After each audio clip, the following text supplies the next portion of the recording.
والله داوا لە حکوومەتی هەرێمەکەم شیمیایی کا بەسەرم خەڵکای و نەجاتمان بێ لەم وەزعە. لە سەعات چەندەوە وەستاوی بۆ سەرەی بەنزین؟ والله لە سەعات 6ەوە هاتووم بۆ سەرەی بەنزینەوە تا ساڵە نەماوە. ئێستا ئەرێ هەشت وەڵڵا. ببنەوە. ئەرە وەڵڵی ئەم معقول نییە والله داوا لە حکوومەتی هەرێمەکەم شیمیایی کا بەسەرم خەڵکای و نەجاتمان بێ لەم وەزعە. قەسەم بەخوا زۆر بێزار بووین. ساری چی پێ؟ وڵات تەکسیم پێ.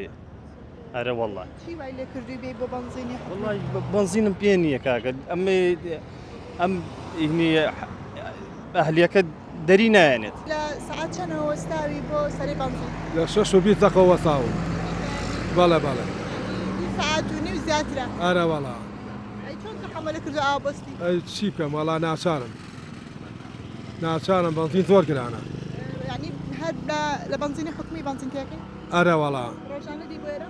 نەوەڵا سێ ڕۆژارە ئاوایم. بەلا تۆ باشە بەنزینی حکومیان؟ وەڵای ناچاریە نا ئەباش نییە. ئەی داواکاری و چییە؟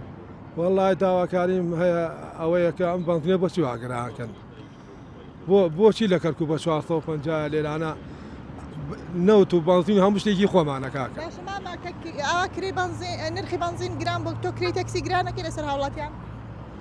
نەوەڵا هەر بە ویژدانی خۆم نەوەڵا. هەر 3000 و مەگە شوێنە دوور بێ 4000. ئارە وەڵا.